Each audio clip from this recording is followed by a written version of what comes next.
L'Égypte, elle se qualifie pour les quarts de finale de la Coupe d'Afrique des Nations au tir au but, 5-4. Ils éliminent la Côte d'Ivoire. Benoît Perrochet, un match haletant et la délivrance pour Mohamed Salah et ses coéquipiers.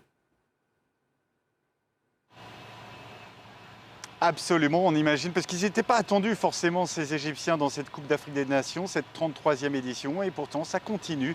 Ils seront donc en quart de finale, la Côte d'Ivoire qui quitte, elle, donc, cette édition et qui donne ce sentiment, qui laisse ce sentiment un peu d'inachevé, cette équipe qui nous avait plutôt séduit, nous les observateurs, lors du premier tour.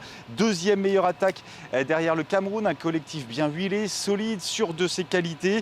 Eh bien, ça ne s'est pas du tout vu ce soir face aux Égyptiens, et la déception à Abidjan ce soir, elle va sans doute être encore plus grande, car ces Ivoiriens nous ont donné l'impression de jouer un petit peu en marchant ce soir, hormis sur de très très courtes séquences, ils n'ont pas réussi à se montrer dangereux.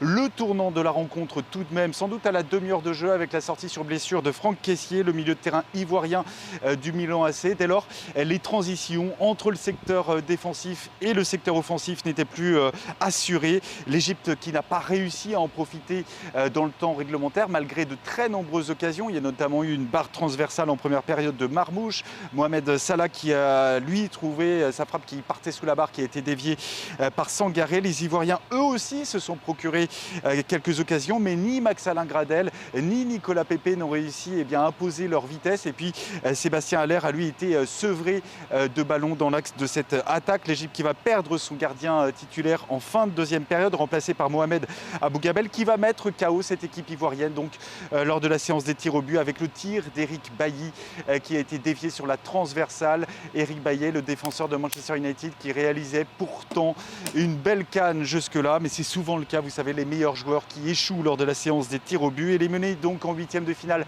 de cette Coupe d'Afrique des Nations. La Côte d'Ivoire qui sera également privée de Mondial 2022 au Qatar. Il pourrait y avoir des conséquences donc au sein de cette équipe ivoirienne dans les semaines qui viennent. Ça continue en revanche pour l'Égypte de Mohamed Salah, qui retrouvera le Maroc en quart de finale à Yaoundé dimanche prochain. Merci Benoît Perrochet avec nous en direct.